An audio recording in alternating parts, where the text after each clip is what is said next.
Hello everyone, कैसे हैं आप सब। मेरा नाम वैभव कौशिक है और आप सभी का संस्कृति पीसीएस पर बहुत बहुत स्वागत है। आप सभी को हिंदू नववर्ष की बहुत बहुत शुभकामनाएं। आप सभी को नवरात्र की बहुत बहुत शुभकामनाएं।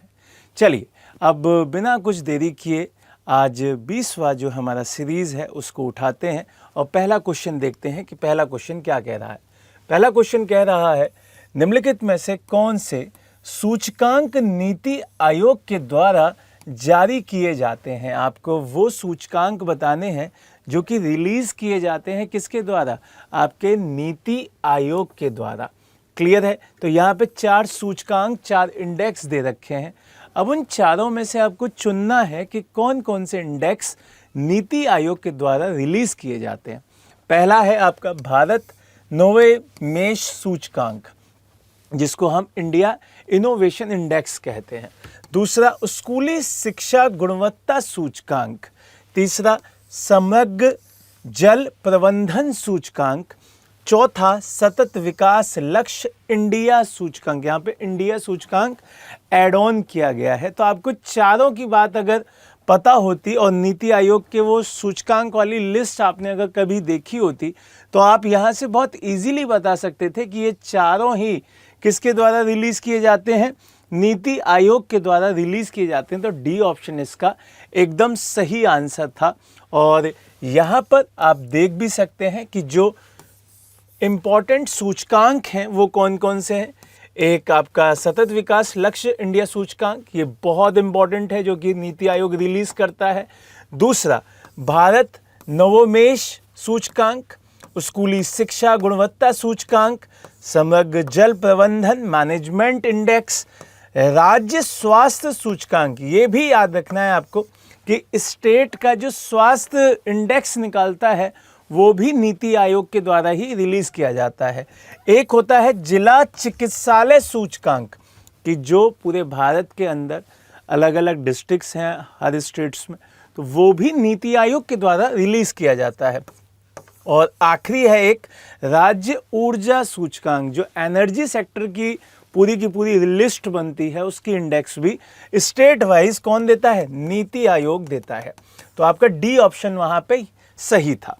चलिए अगले क्वेश्चन पे चलते हैं। अगला क्वेश्चन है आपका सेकंड नंबर का, 15वें वित्त आयोग के द्वारा विभिन्न मानदंडों के अधीन राज्यों को प्रदान की जाने वाली जो वित्त की सिफारिश के संदर्भ में जो निम्नलिखित हैं उनमें से कौन सा सही सुमेलित नहीं है। यहाँ पे बताना है कि कौन सा इन चारों में सही सुमेलित नहीं है। क्लियर है ये बात। तो यहाँ पे मानदंड दे रखे हैं, इधर वित्त की परसेंटेज दे रखी है। पहला जनसांख्यिकीय प्रदर्शन 12.5, वन आवरण 7.5, कर एवं राजकोषीय प्रयास 2.5 और क्षेत्र जिसको एरिया कहते हैं 15.0। अगर आप इन चारों को गौर से देखोगे तो आपको दिखेगा जो ये सेकंड वाला है ये मतलब पिछले बार का पॉइंट लिखे हुए हैं, किसके, पिछली वाले जो वित्त आयोग के थे उसके।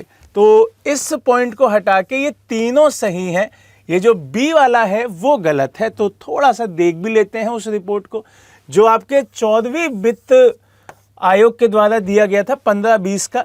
तो उसमें ध्यान रखना है जो वन आवरण के लिए था वो 7.5 था, यहाँ पर कोई भी नहीं है।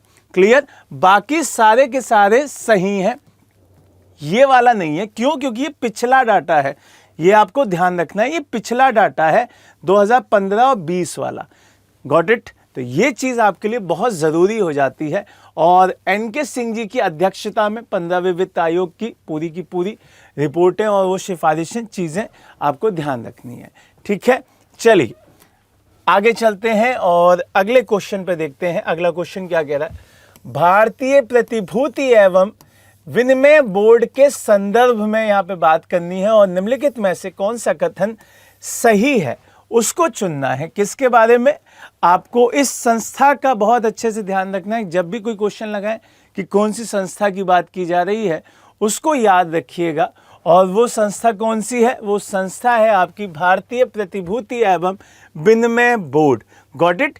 तो यह एक वैधानिक निकाय है, यह पूंजी बाजार की नियामक है।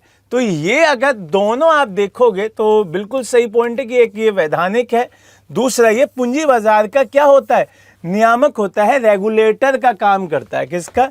रेगुलेटर का काम करता है। तो ये चीज भी आपको ध्यान रखनी थी। तो दोनों ही सही हैं, तो ए पॉइंट इसका सही आंसर हो जाएगा। थोड़ा सा देख लेते हैं भाई, ए ऑप्शन इसका एकदम सही है। अब थोड़ी सी बातें इसके बारे में भी जान लेते हैं।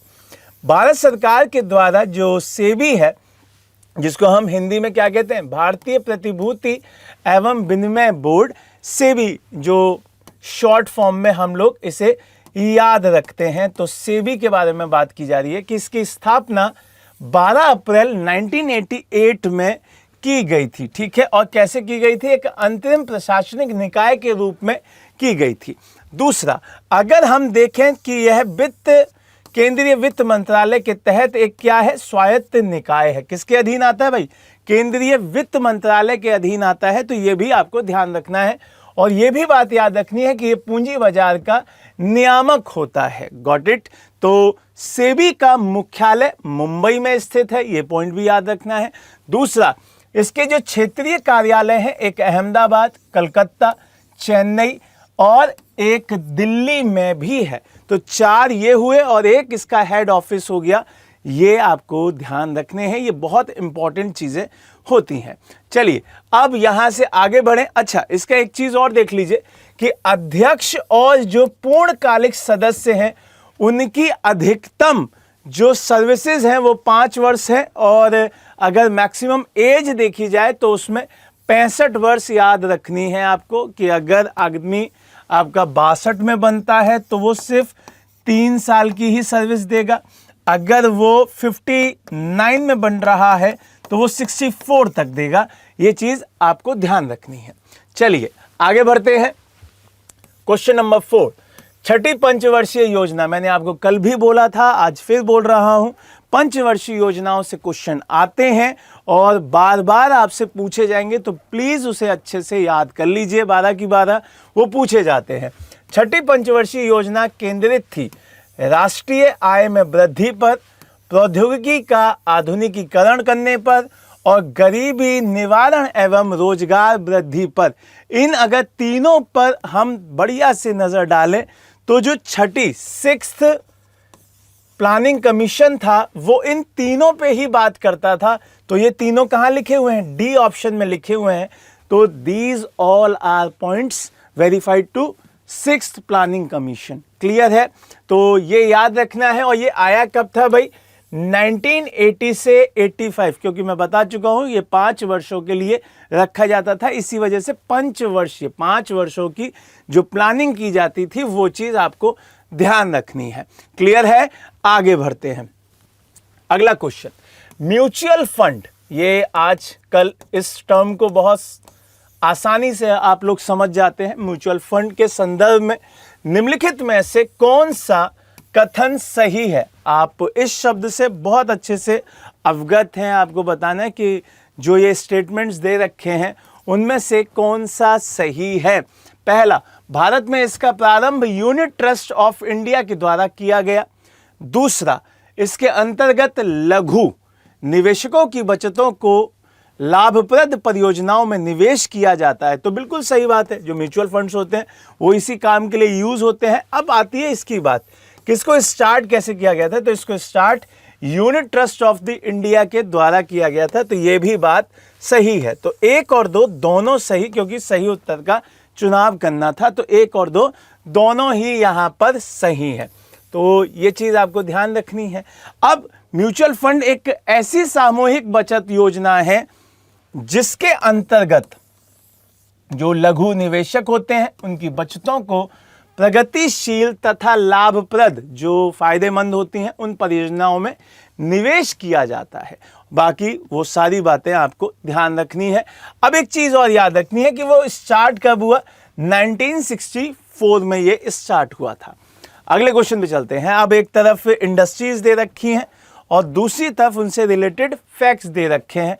आपको बताने हैं कि भाई कौन से सही है। सही उत्तर का चुनाव करना है और मिलान करना है कि कितने सही हैं आपको। सूक्ष्म उद्योग वार्षिक टर्नओवर 5 करोड़ तक होता है। लघु उद्योग निवेश 10 करोड़ तक और मध्यम उद्योग जो कि वार्षिक टर्नओवर 250 करोड़ तक हो सकता है। तो आप जब इन तीनों की बात करेंगे, जब उद्योग को देखेंगे कि भाई किस तरीके से उनका चार्ट बना होता है, कितना कितना टर्नओवर है, क्या इन्वेस्टमेंट है, तो वहां पे आप देखोगे कि ये तीनों ही सही लिखे हुए हैं, तीनों में ही ये एप्लीकेशंस फुलफिल होनी चाहिए, तब वो उस क्राइटेरिया में आते हैं। तो ये तीनों कहाँ पे सही माने जाएंगे? पहले वाले स्लॉट में। तो पहला ही इसका आंसर होना चाहिए। बिल्कुल, यहाँ पे देखिए पूरा का पूरा लिखा हुआ है। जो सूक्ष्म उद्योग होते हैं उनमें निवेश 1 करोड़ रुपए तथा वार्षिक जो टर्नओवर होता है वो 5 करोड़ तक का हो सकता है। लघु निवेश 10 करोड़ रुपए और जो वार्षिक टर्नओवर होता है वो 50 करोड़ का हो सकता है। और मध्यम निवेश 50 करोड़ और जो वार्षिक टर्नओवर होता है वो 250 करोड़ तक का हो सकता है। चलिए अगले क्वेश्चन की बात करते हैं। अगला क्वेश्चन है आपका, सीमांत लागत को सही रूप में परिभाषित कौन सा स्टेटमेंट करता है? किसको भाई? मार्जिनल कॉस्ट को। किसको? मार्जिनल कॉस्ट को। ठीक है, मार्जिनल कॉस्ट को यहां पे बताना है कि कौन सही फुलफिल करता है। तो कुल उत्पादन की मात्रा से कुल लागत को विभाजित करने का प्राप्त लागत, नहीं भाई ये तो नहीं करता। दूसरा, स्थिर तथा परिवर्तनशील, एक तो फिक्स्ड और चेंज होने वाली लागतों पर किए जाने वाले व्यय का योग, नहीं ये भी नहीं करता। उत्पादन की एक अतिरिक्त इकाई, ठीक है, उसका उत्पादन करने पर जो कुल लागत में होने वाली वृद्धि, बिल्कुल ये करता है। तो सी ऑप्शन करता है, ए और बी नहीं करते हैं, सी ऑप्शन करता है। तो क्या ये हमारा सही आंसर है? बिल्कुल सही आंसर है भाई। एक लागत का सिद्धांत है और जिसको हम लॉ ऑफ कॉस्ट भी कहते हैं। एक होता है टोटल कॉस्ट, एक होता है औसत कॉस्ट। तो जब इनको आप समझ जाएंगे तो इस क्वेश्चन का बहुत इजीली आंसर दे सकते हैं। जो सीमांत मार्जिनल कॉस्ट होती है वो क्या रखी जाती है, इसी तरीके से वो पता करते हैं। क्लियर है ये बात? चलिए अब यहां पे सीमांत लागत को समझ लीजिए। बाकी का ये जो पॉइंट्स हैं वो आपको पता है, ये समझ लीजिए। उत्पादन की एक अतिरिक्त इकाई, उसका उत्पादन करने पर जो कुल लागत में वृद्धि होती है वो सीमांत लागत कही जाती है। ये याद रखना था। 8वें की बात करते हैं। निम्नलिखित में से किस राज्य में ग्रीन टैक्स लागू नहीं है? अब ये इंपॉर्टेंट टर्म हो जाती है भाई, ग्रीन टैक्स, क्योंकि इनमें से 3 में लागू हो रखा है, 1 में लागू नहीं है। तो वही आपको बताना है कि वो कौन सा है। उत्तर प्रदेश, असम, झारखंड और बिहार। बहुत सारे बच्चे कहेंगे उत्तर प्रदेश का पेपर है, उत्तर प्रदेश लगा के आ जाते हैं। तो उत्तर प्रदेश में लागू हो रखा है भाई, असम में भी हो रखा है, झारखंड में भी हो रखा है, यहां पे नहीं हो रखा, बिहार में। तो डी ऑप्शन इसका सही जवाब है। चलो देखते हैं क्या सही जवाब है भाई। डी ऑप्शन है इसका सही जवाब। अब थोड़ी सी बात कर लेते हैं ग्रीन टैक्स की। तो ग्रीन टैक्स पर्यावरण प्रदूषणकारी वस्तुओं और गतिविधियों पर लगाया जाता है, ये याद रखना। दूसरा, इसका उद्देश्य होता है पर्यावरण विरोधी व्यवहार को हतोत्साहित करना, मतलब कम करना और उनके प्रति संवेदनशीलता को बढ़ाना। दूसरा, पुराने वाहनों को कम यूज करने की बात करी जाती है, जैसे कार वगैरह अगर पुरानी हो गई, जैसे 15 साल 10 साल का टर्न माना जाता है, तो वही चीज़ है इस पर। भारत में जो ग्रीन टैक्स है वो आंध्र प्रदेश ने, तेलंगाना ने, कर्नाटक, महाराष्ट्र, उत्तर प्रदेश, झारखंड, असम, केरल, इन राज्यों ने लगा दिया है। अब यहाँ इस पूरे सेगमेंट में आपको यही चीज़ें याद रखनी थी। और ग्रीन टैक्स डीजल और पेट्रोल गाड़ियों पे लागू होता है, ये एक इंपॉर्टेंट पॉइंट है, इसको जरूर याद कर लेना। चलो अगले क्वेश्चन पे चलते हैं। केंद्रीय बजट से ये क्वेश्चन है, आपसे पूछ रहा है कि केंद्रीय बजट में शामिल होता है कौन? आपको सही उत्तर का चुनाव करना है। पहला, पिछले वर्ष का वास्तविक आय और व्यय विवरण। दूसरा, चालू वित्तीय वर्ष के संशोधित अनुमान और आगामी वित्तीय वर्ष के लिए बजट अनुमान। जब आप इस क्वेश्चन की बात करेंगे, जो यूनियन बजट होता है वो अपने आप में बहुत बड़ा सेगमेंट है, वहां से क्वेश्चन आते ही हैं, तो आपको इसको ये पढ़ना है, अलग से भी पढ़ना होगा। तो आपको यहीं से बताना है कि वो कौन से हैं। तो अगर मैं बताऊं तो पिछले वर्ष का जो वास्तविक आय होती है वो भी पता करते हैं और व्यय विवरण भी इसमें पता करते हैं। चालू वित्तीय वर्ष के संशोधित अनुमान भी इसमें रखे जाते हैं और आगामी वित्त वर्ष के लिए बजट का अनुमान लगाया जाता है। तो ये तीनों ही बात यहाँ पर सही थी, तो डी ऑप्शन इसका सही आंसर है। और ये चीज़ें आपको बहुत इजीली पता भी थी, तो इसको यहाँ पे क्लासीफाई करने की मुझे लिटरली ज़रूरत नहीं लग रही है। अब चलते हैं आज के होमवर्क क्वेश्चन पे, और ये आज का हमारा लास्ट क्वेश्चन है। और कल की आपकी छुट्टी रहेगी, कल आप लोगों को टेस्ट सीरीज़ नहीं मिलेगी क्योंकि कल ईद है। आप सभी लोग ईद एंजॉय कीजिएगा और इसका आंसर कमेंट बॉक्स में ज़रूर बताइएगा। बताइए, निम्नलिखित में से किन कारणों से भारत क्षेत्रीय व्यापक आर्थिक भागीदारी RCEP समझौते में शामिल नहीं हुआ है? इसके बारे में मैंने पढ़ा भी रखा है RCEP के बारे में। तो ये तीनों पॉइंट्स हैं, आपको सही उत्तर का चुनाव करना है और आंसर देना है कि क्यों शामिल नहीं हुआ है। उम्मीद करता हूं कि आपको यहाँ से बहुत कुछ फ़ायदेमंद चीज़ें मिल रही होंगी। इसी तरह से आप हमें प्यार देते रहें, बढ़िया से पढ़ते रहें, चीज़ों को सीखते रहें। ठीक है, चलिए आज के लिए थैंक यू सो मच। जय हिंद, जय भारत।